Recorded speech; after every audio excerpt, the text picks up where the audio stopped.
Chilli powder అన్ని రకాల వంటలకు పచ్చళ్లకు సరైన chilli powder. No colour, no chemicals.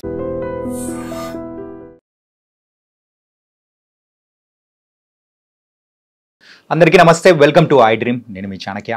మరి ఈ ఆదివారము ఏదైతే ఉందో మనము చంద్రగ్రహణాన్ని మనం చూడబోతున్నాము. మరి ఆల్రెడీ ఈ ఇయర్లో ఒక చంద్రగ్రహణం అనేది కూడా మనకు మార్చిలో చూసిన తర్వాత మరి సెప్టెంబర్ 7-8 తారీఖులో వచ్చే ఈ చంద్రగ్రహణం మనుషుల మీద కానీ మరి వాతావరణం మీద కానీ అండ్ మెయిన్గా మన ప్రపంచం మీద ఎంత ప్రభావం చూపిస్తుంది అండ్ దీనివల్ల మనకు అంటే జాగ్రత్తలు తీసుకోవాలి అని కూడా మనము అనాది కాలంగా మనము పాటిస్తూ ఉన్నాము. అసలు ఈసారి వచ్చే చంద్రగ్రహణంలో మనం తీసుకోవాల్సిన జాగ్రత్తలు ఏంటి అనే దాని గురించి ఇప్పుడు మనకు వివరించడానికి ప్రముఖ సిద్ధాంతి మరి నందిబట్ల శ్రీహరి శర్మ గారు ఇప్పుడు మనతో పడినారు.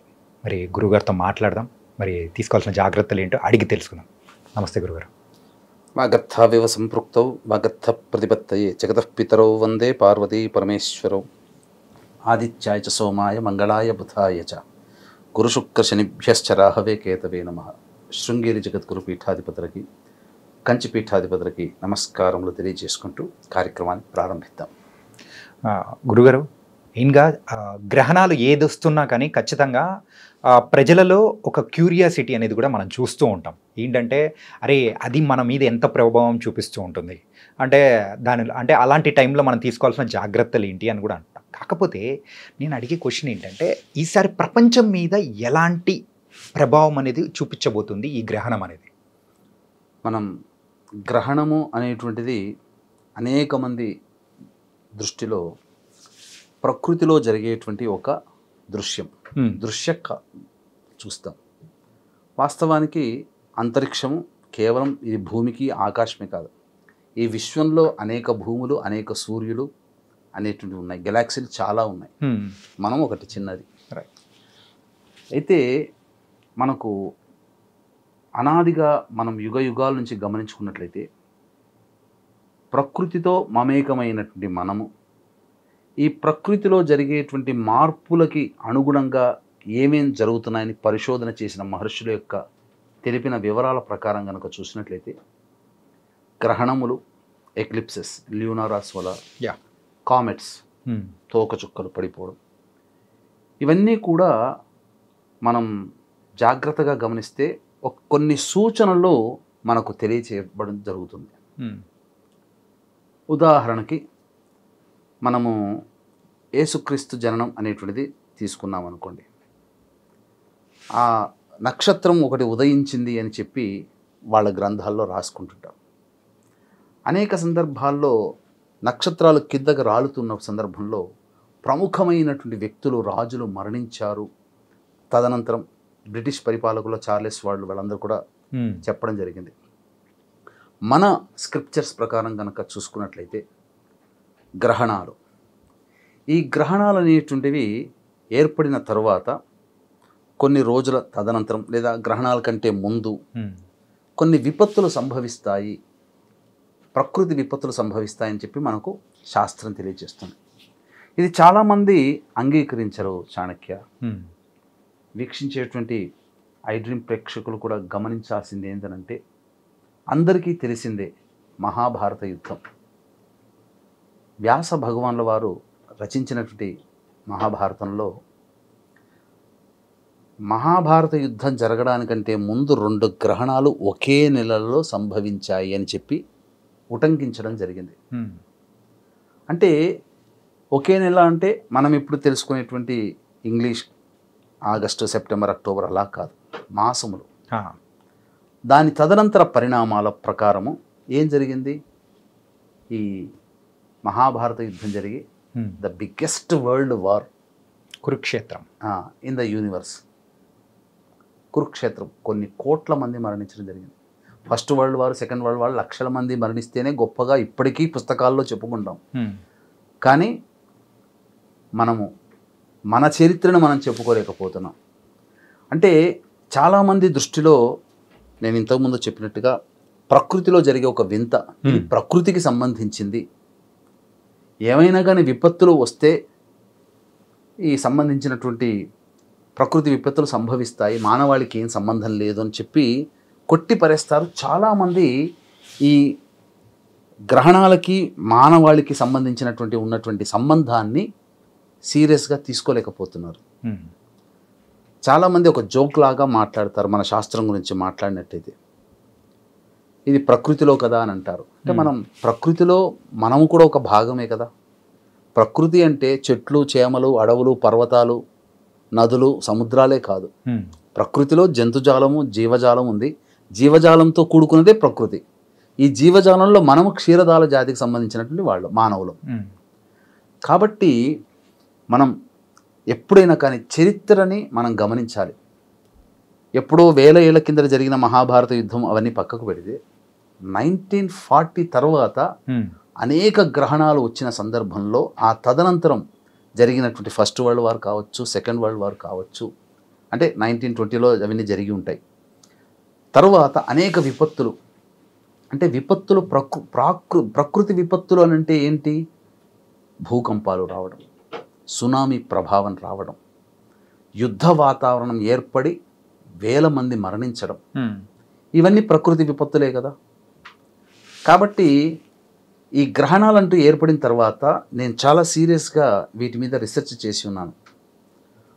అనేక మంది భుజ్ ప్రాంతంలో, చైనాలో, అలాగే మొన్నటికి మొన్న సంబంధించినటువంటి అనేక ప్రకృతి విపత్తుల్లో ముందు వెనక గ్రహణాలు చోటు చేసుకున్నాయి. ఓకే. ఇప్పుడు అస్సాం మనం చెప్పుకుంటున్నాం. అస్సాంలో తీవ్రవాద కలాపాలు జరిగినటువంటి సందర్భంలో 5,000 మంది పైగా మరణించారు. ఆ సంబంధించినటువంటి సంఘటనకి ముందు ఈ గ్రహణాలు అనేటివి ఏర్పడ్డాయి. అంతెందుకు చాణక్య, మొన్నటికి మొన్నటి జరిగినటువంటి తీసుకుందాం. మీరు ఫస్ట్ అన్నారు ఈ సంవత్సరం చంద్రగ్రహణం మార్చిలో వచ్చింది. ఇప్పుడు 7వ తారీఖు వస్తుంది అని. 14 మార్చికి వచ్చింది కదా. మన భారతదేశంలో కనిపించలేదు, కానీ విక్టిమ్ భారతదేశం అయ్యింది కదా.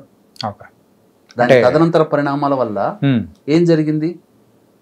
ఎయిర్ బస్ కూలింది, ఎయిర్ ఇండియాది. 283 మంది పైగా మరణించారు. పెహల్గామ్ దాడి జరిగింది. అసలు భారతదేశానికి పాకిస్తాన్కి యుద్ధం వస్తుందేమో అన్నట్టుగా కూడా తయారైంది. ఇంకా చెప్పాలి అని అంటే ఒకే నెలలో 2 గ్రహణాలు వచ్చాయి. మార్చి 14 సూర్యగ్రహణం, మార్చి 20 చంద్రగ్రహణం, మార్చి 29 సూర్యగ్రహణం. ఈ ఏర్పడిన తదనంతర కారణాల వల్ల ఒక అన్సర్టైనిటీ అనేటువంటిది ప్రపంచవ్యాప్తంగా వచ్చింది. ముఖ్యంగా సాఫ్ట్వేర్ ఫీల్డ్లో చాలామంది జాబులు కోల్పోయారు. ఎవరైనా ప్రశాంతంగా ఉన్నారా? మీకు తెలిసినటువంటి ఫ్రెండ్స్లలో ఎవరైనా కదిలించిన సంవత్సరం కిందట లైఫ్ స్టైల్ ఎలా ఉండింది, ఈ మార్చి తర్వాత ఉన్నటువంటి లైఫ్ స్టైల్ని గమనించారా? ఎవరైనా హ్యాపీగా ఉన్నట్టు కనిపిస్తున్నారా? లేదు. ఏదో ఒక అలజడి, యాంగ్జైటీ. ఈ రోజు గడిస్తుంది, రేపు ఎలా ఉంటుందో తెలియదు. ఈరోజు రాత్రి వరకు బాగుంది, పడుకునేటప్పుడు అనుకుని నిద్రపోతారు, తెల్లారి లేస్తే ఎలా ఉంటుందో తెలియదు. ఇవన్నీ ఎందుకు జరిగాయి? గ్రహణాల ప్రభావం తర్వాత వచ్చినటువంటి అనేకమైనటువంటి మార్పుల వల్ల. ఇంకా బాగా తెలియాలంటే చాణక్య, మొన్నటికి మొన్న 1వ తారీఖు మిడ్నైట్ ఆఫ్ఘనిస్తాన్లో భూకంపం ఏర్పడింది. ఎర్త్క్వేక్. అఫీషియల్గా 1500 మంది అని చెప్తున్నారు, అన్అఫీషియల్గా ఇంకా ఎక్కువ ఉండొచ్చుగా. సూడాన్ పర్వత ప్రాంతంలో కొండ చర్యలు విరిగిపడి ఒక విలేజ్ మొత్తం పోయింది, ఒక గ్రామం. అంటే దాదాపు ఆ గ్రామంలో 1000 మంది నివసిస్తున్నారు. మన ఎయిర్ ఇండియా యాక్సిడెంట్లో ఒక్కడు బతికినట్టు ఆ విలేజ్లో ఒక్కడే బతికాడట. మరి పాకిస్తాన్ వరదలు వచ్చాయి. మన వాళ్ళు, మన భారత ప్రభుత్వము, మోడీ పరిపాలన ఉన్నాం కాబట్టి మానవత్వానికి చాటుకొని అలర్ట్ చేశాం కాబట్టి 800 మంది మాత్రమే మరణించడం జరిగింది. లేకపోతే వేల సంఖ్యలో సింధు నది ప్రాంతం మొత్తం మునిగిపోయి ఉండేది. అంటే వీటి యొక్క ప్రభావం అనేది అంటే గ్రహణాల వల్ల కూడా ఉండొచ్చు అంటారా? గ్రహణాల వల్ల కాదు, గ్రహణాలు వస్తున్నప్పుడు సంకేతాలు జరుగుతాయి, ముందు ఖచ్చితంగా జరుగుతాయి ఒకే నెలలో. ఈసారి గమనించుకుంటే ఇదే భాద్రపద మాసంలో మళ్ళీ 21వ తారీఖు రోజున కూడా సూర్యగ్రహణం ఏర్పడబోతుంది. అంటే ఒకే నెలలో 2 గ్రహణాలు వస్తున్నాయి. ఈ చంద్రగ్రహణం అనేటువంటిది ప్రపంచవ్యాప్తంగా దాదాపు 80% కనిపిస్తుండవచ్చు. అమెరికా ప్రాంతంలో ఈ చంద్రగ్రహణం లేదు, సూర్యగ్రహణం కూడా లేదు. అంటే ఒక్క విషయం అడుగుతాను గురుగారు, ఏదైతే ప్రభావం కానీ కనిపించే గ్రహాలు ఆ దేశంలో కనిపిస్తాయో వాటి మీద ప్రభావం ఉంటుందా? అలా ఏముండదు అంటారా? వాటి మీద కూడా ప్రభావం ఉంటుంది. తదనంతరం ప్రపంచవ్యాప్తానికి సంబంధించింది, ఇది కేవలం కనిపించే ప్రాంతానికి కాదు. ఓకే. ఇప్పుడు మీకు కనిపించని ప్రాంతం 2 గ్రహణాలు మార్చిలో ఏర్పడినవి భారతదేశంలో కనిపించలేదు. కానీ ఎంతమంది సామూహికంగా మరణించారు. అలాగే కనిపించిన అమెరికాలో కూడా ప్రభావం చూపింది. ఎందుకు? ఎలక్షన్స్లో ఒక పిచ్చి నిర్ణయాలు తీసుకునే వ్యక్తి అధ్యక్షుడిగా ఎన్నుకోబడ్డాడు. ఆ కారణాల తదనంతరం ఆ దేశమే అంటే తన కంటిని తానే పొడుచుకున్నట్టుగా వాళ్ళు తీసుకున్న నిర్ణయాలు అమెరికాని ఇంకా దిగజార్చే స్థాయికి వెళ్ళిపోతున్నాయి. ఆ అధ్యక్షుడు తీసుకున్నటువంటి నిర్ణయాలు. సరే, ఎవరి దేశం వాళ్ళ ఇష్టం. కానీ ఆ నిర్ణయాల వల్ల సామాన్యమైనటువంటి ప్రజానం ఇబ్బందులు పడుతుంది కదా. అంటే ఈ నిర్ణయాలకి గ్రహణాలకి ఏం సంబంధం ఉంటే అవి జరుగుతూనే ఉంటాయనంటే తదనంతర పరిణామాలే చెబుతున్నాయి. కాబట్టి జాగ్రత్త పడండి అని చెప్తున్నాయి. ఈ గ్రహణం తర్వాత కూడా ఖచ్చితంగా 54 రోజుల వరకు ఈ గ్రహణ ప్రభావం ఉండబోతుంది.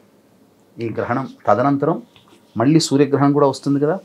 ఈ సూర్యగ్రహణం అమెరికాలో కనబడదు, చంద్రగ్రహణం కూడా అమెరికాలో కనబడదు. మన భారతదేశంలో కేవలం చంద్రగ్రహణమే. కానీ 21వ తారీఖు రోజున ఏర్పడే సూర్యగ్రహణం ఏదైతే ఉందో ఆస్ట్రేలియా, న్యూజిలాండ్, ఫిజీ, అంటార్కిటికా వంటి ఖండాలలో ఈ యొక్క చెప్పినటువంటి దేశాల్లో కనబడుతుంది. కాబట్టి కొంత ప్రభావము ఏర్పడుతుంది. మీకు అందుకే గమనించుకుంటే ఆస్ట్రేలియాలో ఇప్పుడు ఇండియన్ హెసిటేషన్ స్టార్ట్ అయింది, గమనించారు కదా. మరి విక్టిమ్గా ఉన్నటువంటి కనబడుతున్నటువంటి ఆస్ట్రేలియాలో 21వ తారీఖు నాడు ఏర్పడే దానికి ముందుగానే దాని యొక్క ప్రభావం చూపుతున్న ప్రజలందరూ రోడ్డు మీదకి వచ్చారుగా. ఇండియా వాళ్ళు వెళ్ళిపోవాలి, go back India, go back India, go back అని. కానీ ఆ హెసిటేషన్ అనేది ఈ రోజు మొన్న స్టార్ట్ అయింది కాదు కదా, కొన్ని నెలల నుంచి జరుగుతూ ఉన్నది. కాకపోతే ఇప్పుడు తీవ్ర ప్రభావం జరుగుతుంది, ఉధృతం అవుతుంది. దానికి బలం చేకూరుతుంది. ఇప్పుడు పిల్లవాడు పుట్టగానే నడవడు కదా, వాడికంటూ శక్తి రావాలి, నిలబడగలిగేటువంటి బలం రావాలి, అప్పుడే కదా నిలబడి నడుస్తాడు. మరి ఏదైతే ఒక సంకల్పం వచ్చిందో, సంకల్పం పుట్టగానే అంటే తెలంగాణ విడిపోవాలని చెప్పి ఎప్పుడో మరి చెన్నారెడ్డి దగ్గర ఆ సమయంలో అనుకున్నారు, అప్పుడు బలిందా? ఎంతో ప్రభావం పెరిగి పెరిగి పెరిగి పెరిగి పెరిగి గ్రహాలు అనుకూలించి కేసీఆర్ గారి హయాంలో జరిగింది. అలాగే సంకల్పం అనేటువంటిది పుట్టడమే కారణం కాదు, దానికి బలం చేకూర్చే సంఘటనలు జరగడానికి ఈ గ్రహణాలు కొన్ని మంచికైనా చెడుకైనా గ్రహణాలు కొన్ని ఆధారభూతమవుతాయని చెప్పవచ్చు. ప్రపంచ వ్యాప్తంగా జరిగే పరిస్థితుల తగ్గట్టు ఈ గ్రహణాల వల్ల జరుగుతూ ఉంది అని మీరు చెప్పారు. కానీ ప్రకృతి విపత్తులు కానీ ఈ క్లైమేటికల్ చేంజెస్ కానీ ఏమైనా జరిగే అవకాశాలు ఉంటాయి గ్రహణాల వల్ల? కానీ తప్పకుండా ఉంటుంది. ఖచ్చితంగా ప్రకృతి విపత్తులు, చంద్రగ్రహణం, సూర్యగ్రహణ ప్రభావం వలన సునామీ ప్రభావాలు రావడం కానీ, లేదా వాటర్ లెవెల్స్ ముందుకు జరగడం కానీ, సముద్రాలు వీటికి సంబంధించి భూకంపాలు రావడం కానీ, కొండ చర్యలు విరిగిపడి ఆ చుట్టుపక్కల ఉన్నటువంటి ప్రాంతాలు కానీ, లేకపోతే మీకు ఈ గ్రహణ ప్రభావం ఉన్నప్పుడు మొత్తం క్లౌడ్ బరస్ట్ అయిపోయి ఎంతమంది చనిపోయారు నాయన. ఖచ్చితంగా గ్రహణాలకి ముందు వెనక ఈ రకమైనటువంటి విపత్తులు సంభవిస్తాయి. అనేక ప్రసార మాధ్యమాల్లో సంవత్సరం కిందటనే ప్రూఫ్తో సహా మనం చెప్పడం జరిగింది. ఈ యొక్క గ్రహణం ఏర్పడిన ఈ తర్వాత భుజ్ ప్రాంతంలో భూకంపం వచ్చి కాశ్మీర్, కచ్ ప్రాంతంలో వచ్చి 1,00,000 మందికి పైగా. మరి గ్రహణం తదనంతరమే కదా ఇవన్నీ ఏర్పాటైనవి. మరి ఎందుకు గ్రహణము ఈ సంబంధించింది కాకుండా ఎప్పుడో జరగవు ఎందుకు? ఖచ్చితంగా లింకు ఉండి తీరుతుంది, లేకపోతే ఇవి ప్రకృతి అందించే సైన్స్. కాబట్టి మనం వీటిని పూర్తిగా పరిశోధించారు, రీసెర్చ్ చేశారు. కాబట్టి మన మహర్షులు, ఇప్పుడు వాళ్ళని సైంటిస్టులు అంటున్నాం, వాళ్ళు మనకు మహర్షులు, వాళ్ళే సైంటిస్టులు. అలాగే మనుషుల మీద ఎంత అంటే వాళ్ళ మైండ్ సెట్ కానీ వాళ్ళ పరిస్థితులకు తగ్గట్టు ప్రభావం ఉంటుందని మీరు క్లారిటీగా చెప్పారు. అలాగే ఇది పర్సన్ టు పర్సన్, వాళ్ళ మీద ప్రభావం అనేది ఎలా ఉంటుంది, తీసుకోవాల్సిన జాగ్రత్తలు ఏంటంటారు గురుగారు? ఒక చిన్న మాట కూడా మీకు తెలియజేస్తాను దీని ముందు, మీ యొక్క మాటకి చెప్పడానికి అంటే ముందు. గుంటూరులో ఒక వింతైనటువంటి వైరస్ అనేటువంటిది వచ్చింది. ఊరు జ్వరాలతో బాధపడి చాలామంది అన్నారు. మరి ఎప్పుడు బయటపడనటువంటిది ఈ గ్రహణం ఏర్పడుతున్న వారం 10 రోజుల ముందు ఎందుకు రావాలి? వర్షాలు ఎప్పుడో స్టార్ట్ అయ్యాయి కదా, జూన్లోనే స్టార్ట్ అయ్యాయి. మనం అనుకుంటే మాన్సూన్ ఎఫెక్ట్ అన్న, కానీ ఈ గ్రహణం ముందే గుంటూరులో ఒక ప్రాంతం మొత్తం కూడా కొత్త వైరస్ అనేటువంటిది. ఇంకా చెప్పాలి అని అంటే కుంభరాశిలో ఈ గ్రహణం ఏర్పడుతుంది. కుంభరాశి అనేటువంటిది ఎయిరీ సైన్. ఈ ఎయిరీ సైన్లో రాహువు, చంద్రుడు, శని రిట్రాగేట్లో ఉంటున్నాడు. ఈ సందర్భంలో వింత వింత వైరస్లు కూడా రావచ్చు. ఆల్రెడీ మెక్సికోలో స్టార్ట్ అయింది ఒకటి. అది గనక అది ప్రబలితే కరోనా కన్నా డేంజర్ అంట. వితిన్ డేస్లోనే మనిషికి ఇబ్బంది కలిగేటువంటి సంఘటనలు చోటు చేసుకుంటాయి. మరి ఇవన్నీ కొత్తవన్నీ ఈ గ్రహణానికంటే ముందు వస్తున్నాయనంటే గ్రహణానికి సంబంధించి యాక్సెప్టెన్సీ చేయాలి. ఇప్పుడు మీరు నేను లేదా వీక్షించేటువంటి వాళ్ళలో కొంతమంది యాక్సెప్ట్ చేయకపోవచ్చు, కానీ మనకన్నా గొప్పవాళ్ళు మన మహర్షులు. వాళ్ళు దర్శించి ఈ రకమైనటువంటి స్థితులు ఉన్నాయి కాబట్టి ప్రకృతిలో వచ్చే విపత్తులు, ప్రకృతిలో భాగమైన మన మీద కూడా దీని ప్రభావం ఉంటుంది. కాబట్టి ఈ యొక్క చంద్రగ్రహణం ఏదైతే ఉందో శతభిష నక్షత్రం 4వ పాదం, పూర్వభాద్ర నక్షత్రం 1వ పాదంలో సంభవిస్తుంది, కుంభరాశిలో సంభవిస్తుంది. కాబట్టి రాత్రి 9:57 నుంచి మధ్యరాత్రి 1:27 వరకు దాదాపు 3:10 వరకు ఉండేటువంటి సంపూర్ణమైనటువంటి దీర్ఘకాలిక చంద్రగ్రహణ ప్రభావం. ఈ ప్రభావం ఏదైతే ఉంటుందో ప్రధానంగా ఆ కుంభరాశిని బేస్ చేసుకొని కొన్ని రాశుల వారికి ఉత్తమ ఫలితాలు, శుభ ఫలితాలు, కొన్ని రాశుల వారికి మధ్యమమైనటువంటి ఫలితాలు, కొన్ని రాశుల వారికి అశుభ ఫలితాలు. అంటే దీన్ని అర్థం ఎలా చేసుకోవాలి అనేటువంటిది అంటే, ఒక వ్యక్తి వ్యాపారం చేస్తున్నాడు అని అనుకుందాం. 100 రూపాయలు ఇన్వెస్ట్మెంట్ చేస్తాడు. ఉత్తమ ఫలితాలు పొందేటువంటి వ్యక్తికి 100కి అతని ఎక్స్పెక్టేషన్స్ ప్రకారము 20 రూపాయలు లాభం వస్తే చాలు అనుకుంటాడు, కానీ 150 రూపాయలు వస్తుంది. అది ఉత్తమమైన ఫలితం కొన్ని రాశుల వారికి. కొన్ని రాశుల వారికి 100 రూపాయలు ఇన్వెస్ట్మెంట్ చేసినప్పుడు లాభము రాకపోగా ఏదైతే 20 అనుకుంటాడో ఆ 20 నష్టపోతాడు, అంటే 80 రూపాయలు. అది అశుభ ఫలితాలు ఏవైతే ఉన్నాయో ఆ 100 రూపాయలు ఏదైతే ఇన్వెస్ట్మెంట్ చేస్తాడో 20 తనకు మిగులుతుంది, 80 రూపాయలు లాస్ అవుతాడు. అర్థమైంది కదా కాన్సిక్వెన్స్? ఇలా అనమాట. సో ఈ కుంభరాశి బేస్ చేసుకొని అశుభ ఫలితాలు ఎవరికి ఉన్నాయి అంటే కర్కాటక రాశి వారికి అష్టమ స్థానంలో ఏర్పడుతుంది. అలాగే వృశ్చిక రాశి వారికి అర్ధాష్టమ స్థానంలో, కుంభరాశికి రాశిలోనే, మీన రాశికి 12వ రాశిలో. కాబట్టి కర్కాటక, వృశ్చిక, కుంభ, మీన రాశిలో జన్మించినటువంటి వారికి సంపూర్ణముగా కొంత అశుభ ఫలితాలన్నింటినీ కలుగుతాయి. ఇక నేను ఏదైతే మధ్యమ ఫలితాలు అన్నానో మిథున రాశికి, సింహరాశికి, అలాగే తులారాశికి, మకర రాశిలో జన్మించినటువంటి వాళ్ళకి మధ్యమ ఫలితాలు వస్తాయి. ఎక్కువగా నష్టం ఉండదు, తక్కువ నష్టం. అలాగే సంపూర్ణమైనటువంటి ఉత్తమ ఫలితాలు ఎవరికైతే చెప్పబడ్డంటే మేషరాశి, వృషభ రాశి, కన్యా రాశి, ధనుస్సు రాశిలో జన్మించినటువంటి వారు ఉత్తమమైనటువంటి ఫలితాలు పొందుతారు. కాబట్టి ఇప్పుడు అనేక ప్రసార మాధ్యమాలలో వస్తున్నటువంటి భయభ్రాంతులకి గురి చేసేటువంటి విధంగా భయపడిపోకుండా వీక్షించేటువంటి ఐడ్రీమ్ ప్రేక్షకులు కూడా ఏదో జీవితము పెనం మించి పొయ్యి మీద పడ్డట్టుగా, లేదా పెనంలోంచి గారెల బుట్టలో, బూరెల బుట్టలో పడ్డట్టుగా అలా ఏమీ ఉండదండి. వాస్తవానికి ఉన్న కష్టాలు ఎవరికైనా ఉంటాయి, సుఖాలు అందరికీ ఉంటాయి, కష్టాలు అందరికీ ఉంటాయి. మంచిగా లేని రాశుల్లో చెప్పబడినటువంటి రాశిలో జన్మించినటువంటి వాళ్ళకి కొద్ది కష్టాలు ఎక్కువ అవుతాయి. ఓకే, అంటే ఎలా, ఒక పని మనకు గంటలో అయిపోయే పని 3 గంటలు పడుతుంది, అది అశుభ ఫలితాలు. గంటలో అయిపోయే పని 2 గంటలు పడుతుంది, మధ్యమ ఫలితాలు. మంచిగా ఫలితాలు చెప్పేటువంటి రాశిలో జన్మించిన వాళ్ళకి గంటలో అయిపోయే పని అరగంటలో అయిపోతుంది. అంటే టక్కున ఇలా ప్రాసెస్ స్పీడ్ అనమాట, అంతే. అయితే పర్సన్ టు పర్సన్ మీరు అడిగారు కాబట్టి ఈ యొక్క కుంభ, కర్కాటక, వృశ్చిక, మీన రాశిలో జన్మించినటువంటి వారికి అశుభ ఫలితాలు అన్నప్పుడు ఎటువంటి అశుభ ఫలితాలు? సాధారణంగా గ్లోబలైజేషన్గా మనం మాట్లాడుకుంటే అనారోగ్య సమస్యలు పెరగవచ్చు, ధన నష్టం జరగవచ్చు, ఉద్యోగ సమస్యలు రావచ్చు, అనుకున్న పని ప్రతీది కూడా ఆలస్యంగా జరగవచ్చు, నోటిదాకా వచ్చి ఇక అయిపోయిందిలే అనుకున్నది చేజారిపోవచ్చు. ముఖ్యంగా మానసికంగా యాంగ్జైటీ, అలజడి, ఏదో జరిగిపోతుంది, ఒక భయం, ఇలాంటివి ఈ కర్కాటక, వృశ్చిక, కుంభ, మీన రాశిలో జన్మించినటువంటి వారికి, మిథున, సింహ, తుల, మకర రాశిలో జన్మించినటువంటి వాళ్ళకి కలుగుతాయి. మంచిగా చెప్పేటువంటి రాశిలో జన్మించినటువంటి వాళ్ళకి ఏంటంటే సాధారణంగా ఉత్తమమైనటువంటి ఫలితాలు, పెట్టుబడి పెట్టినా ఏదనుకున్నా ఏ రంగంలోనైనా కీర్తి ప్రతిష్టలు, ఉద్యోగ మార్పులు, వాహన కొనుగోలు ఇవన్నీ జరుగుతాయి.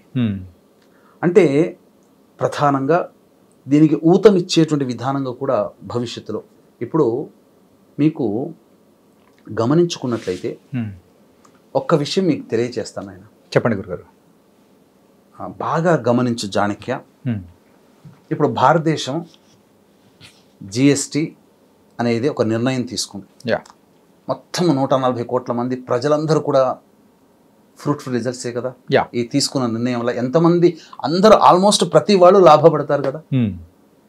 ఈ భారతదేశము ఈ గ్రహణ సందర్భంగా ఇప్పుడే ఎందుకు తీసుకోవాలి గమనించారా? ఓకే, గుడ్ న్యూస్ అనేటువంటిది ఈ భారతదేశంలో కనిపిస్తుంది. కానీ మొత్తం అందరికీ కూడా గుడ్ న్యూస్ ఎందుకు భారతదేశ ప్రభుత్వం తీసుకురావాల్సి వచ్చింది అంటే ఇది గ్రహణం వస్తుందని తీసుకోలేదు.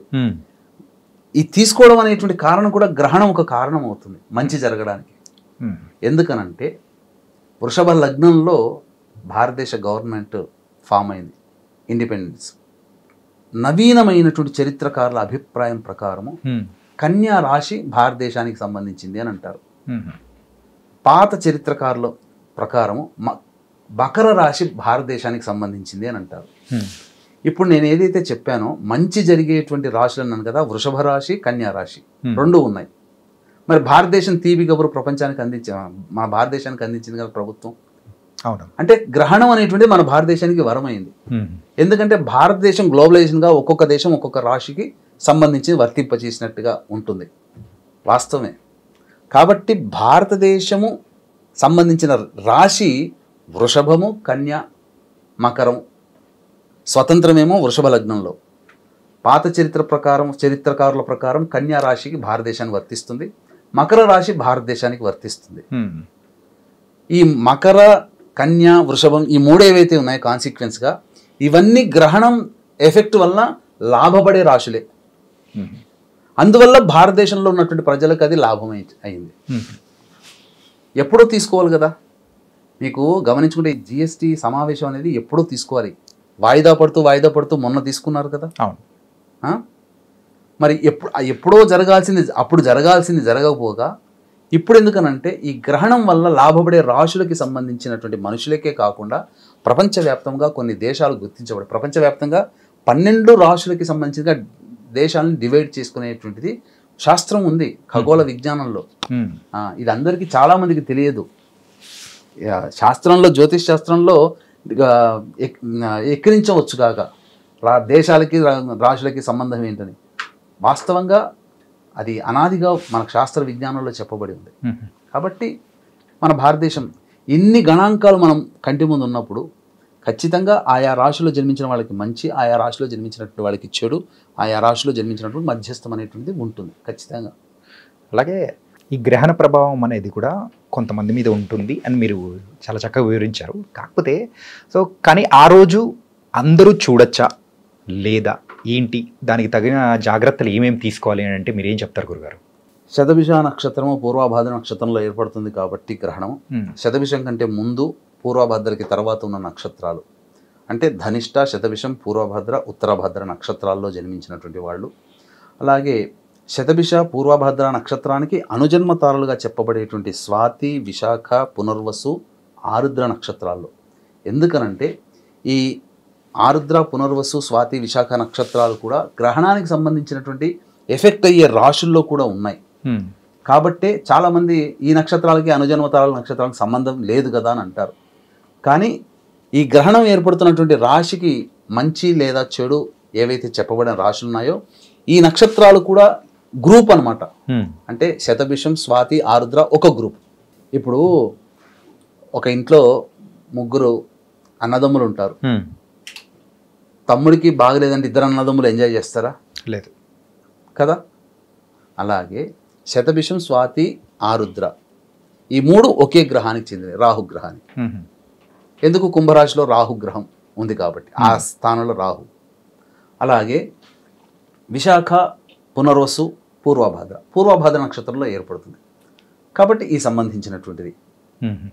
ఈ రకంగా ఈ 8 నక్షత్రాల్లో జన్మించినటువంటి వాళ్ళు కర్కాటక, వృశ్చిక, కుంభ, మీన రాశిలో జన్మించినటువంటి వాళ్ళు ఈ గ్రహణాన్ని చూడకూడదు. ఓకే, అంటే ఇది నమ్మే వాళ్ళకు నమ్మని వాళ్ళకు గురించో అని క్వశ్చన్ కాదు.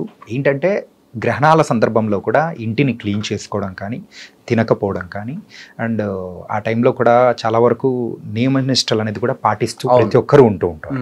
అదేంటంటే ఒకటి మెయిన్గా ఏంటంటే సనాతన ధర్మం ప్రకారం కానీ చూసుకుంటే అంటే మన పూర్వీకులు చెప్పారు, దాన్ని మనం పాటిస్తున్నామని అంటుంది. మరి సైంటిఫికల్గా ఒకసారి మనం అబ్జర్వ్ చేసుకుంటే ఏదైతే గ్రహణ ప్రభావం రోజు ఆ రేస్ ఏదైతే మన భూమి మీదకి పడుతూ ఉంటాయో అది మంచిది కాదు అనే ఉద్దేశం అనేది కూడా ఉంటుంది. మరి దీనిలో మీరు దేనికి ఏకీభవిస్తారు అండ్ దేని ప్రకారం ముందుకెళ్ళాలంటారు? వాస్తవానికి ఈ గ్రహణం అనేటువంటిది ఏర్పడుతున్న సందర్భంలో మనము సైంటిఫిక్ రీజన్ ప్రకారం చెప్పుకుందాం, జ్యోతిష్య శాస్త్ర విజ్ఞాన ప్రకారం కూడా చెప్పుకుందాం. ఫస్ట్ అందరూ ఇష్టపడేది సైంటిఫిక్ రీజన్ అనుకుందాం. ఓకే, ఏమవుతుంది, ఓజోన్ పొర అనేటువంటిది ఓపెన్ అవుతుంది. ఓకే, డైరెక్ట్గా అంతరిక్షంలో కేవలం మనం పీల్చే గాలి ఉంటుందా? అంతరిక్షంలో 1000 అడుగులు పైకి వెళ్ళండి, గాలి పీల్చుకోగలుగుతారా? లేదు. మరి గాలే దొరకదు. కోట్ల కిలోమీటర్ల దూరంలో ఉన్న అంతరిక్షంలో మనం పీల్చే ఆక్సిజన్ ఉంటుందంటే నమ్మగలుగుతామా? విషవాయువులు ఉంటాయండి, మనం బతకలేము. ఆ విషవాయువులు డైరెక్ట్గా మన భూమి మీదకి వచ్చేసేస్తాయి. అందువల్ల ఏమవుతుంది, దాని ప్రభావం వల్ల కొంత అనారోగ్య సమస్యలు భవిష్యత్తులో ఏర్పడతాయి. పూర్వకాలంలో ఎక్కువగా నిల్వ చేసుకునే పదార్థాలు ఉండేటివి, కాబట్టి ఆ నిల్వ చేసుకునే పదార్థాలని అడ్డుకునే శక్తి దర్భలకి మాత్రమే ఉంది. అందుకనే నిల్వ ఉండేటువంటి కూరగాయలు నీటిలో కానీ, ఇప్పుడు అందరు కూడా ఒకప్పుడు అంటే బావిలో ఉండేటివి, ఇప్పుడు బావిలు ఎక్కడున్నాయి, అన్నీ ఓవర్ హెడ్ ట్యాంకులే ఉన్నాయి. ఆ ట్యాంకుల్లో దర్భపుల్లలు వేసుకోవాలి, కూరగాయలు వాటిలో వేసుకోవాలి, బియ్యం వాటిలో దర్భపుల్లలు వేసుకోవాల్సింది. ఖచ్చితంగా దర్భపుల్లలు వాడాలి. ఇది మన వాళ్ళు అనాదిగా ఆచరిస్తున్నారు.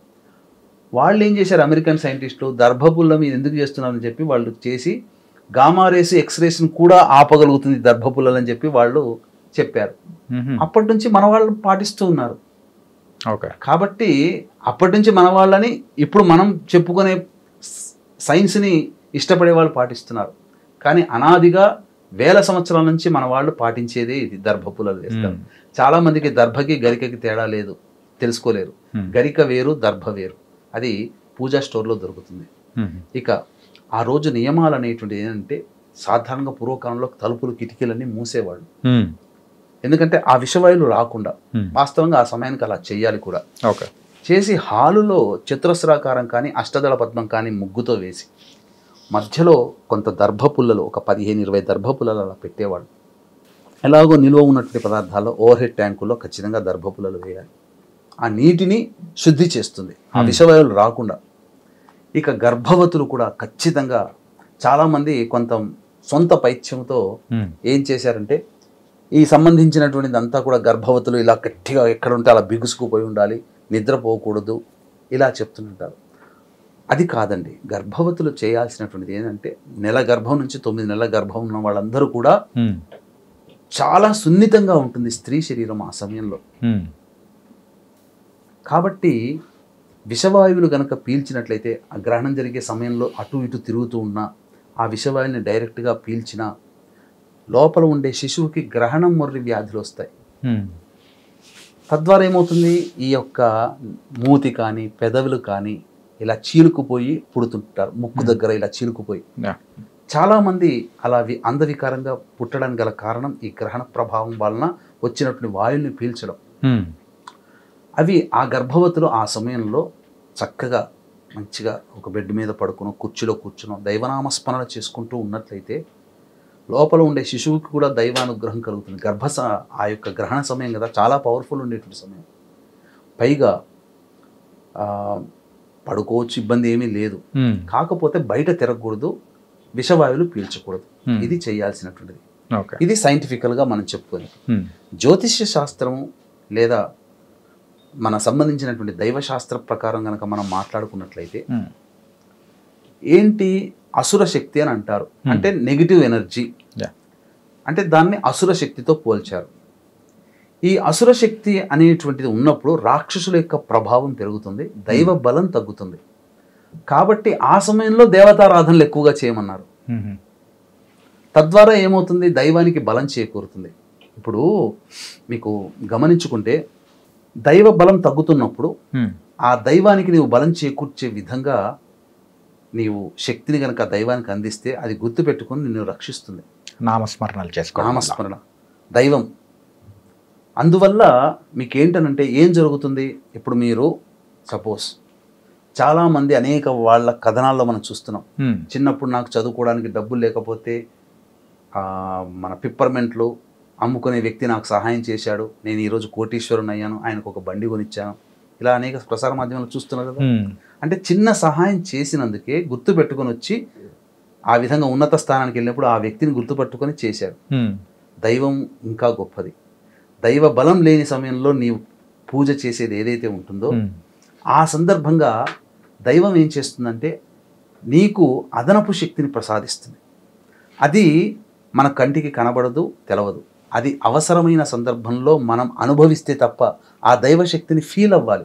అది ఫీల్ అయ్యే సందర్భం కూడా వస్తుంది. మనకి ఇబ్బంది కలిగినప్పుడు ఒకే ఇబ్బంది వేరే వాళ్ళకి కలిగితే ఆ సంబంధించినటువంటిది కష్టపడతారు, ఆ ఇబ్బంది మనకు సునాయాసంగా తొలగిపోతుంది. అదే దైవశక్తి. ఇది తెలుసుకోలేక చాలామంది సంబంధించినటువంటి గ్రహణ సమయంలో పదార్థాలు భుజిస్తారు. చాలా మటుకు గోళ్ళు కత్తిరించకూడదు, భోజనం చేయకూడదు, అలాగే ముఖ్యంగా దాంపత్యం ఉండకూడదు. గ్రహణ సమయంలో చేసేటువంటి చాలా దుర్భరమైనటువంటి పరిస్థితులు భవిష్యత్తులో ఎదుర్కొంటాం. గ్రహణ సందర్భంగా సంపర్కం జరిగినందువల్ల బీజం ఏర్పడి సంతానం కలిగినటువంటి వ్యక్తి సంఘానికి చేటు చేసే, కుటుంబానికి చేటు చేసే వ్యక్తి అవుతాడు. అందుకనే అటువంటి చెడ్డ పనులు ఆ సమయంలో మద్యపానం, మాంసాహారం ఇట్లాంటివి చేయకూడదు. గ్రహణ సమయంలో సదా దైవనామస్మరణ అనేటువంటిది చాలా ఉపకరం కదా. ప్రధానంగా అవి ఆ సమయంలో ఇష్టదేవతారాధన, లలిత, విష్ణు, శివ సహస్రనామ పారాయణము, గురువు గారు ఇచ్చినటువంటి మూలమంత్ర జపము, ఇవన్నీ చేసుకుంటూ ఉండాలి. ఖచ్చితంగా ఆ గ్రహణ సమయంలో పాటించాలి. ముఖ్యంగా ఈ చెప్పబడినటువంటి కర్కాటక, వృశ్చిక, కుంభ, మీన రాశిలో, మిథున, సింహ, తుల, మకర రాశిలో జన్మించిన వాళ్ళు ఖచ్చితంగా పాటించి తీరాల్సిందే. తదనంతరం కొన్ని పరిహార క్రియలు, దాన క్రియలు అనేటువంటి చేసుకోవడం వల్ల మీకు శాస్త్రంలో ఏం చెప్పబడి ఉందనంటే, మనకు ఏదైనా సమస్య వచ్చినప్పుడు దైవానుగ్రహం వల్ల ఆ సమస్యని తప్పించుకోవడం లేదా అనుభవించడం. ఇప్పుడు దెబ్బ తాకుతుంది చాణక్య, శరీరానికి ఉన్నటువంటి టెక్నాలజీ ఏంటి, ఆ దెబ్బని తనే పూడ్చుకుంటుంది. కానీ మనం భరిస్తున్నామా? వెంబడే డాక్టర్ దగ్గరకు పోతున్నాం, దెబ్బ పెద్దదైతే కుట్లు వేసుకుంటున్నాం, ఆపరేషన్ ఏదో చేసుకొని నెలల తరబడి బాధపడాల్సిన దాన్ని నెలలోనే మనం కంప్లీట్ చేసుకుంటున్నాం.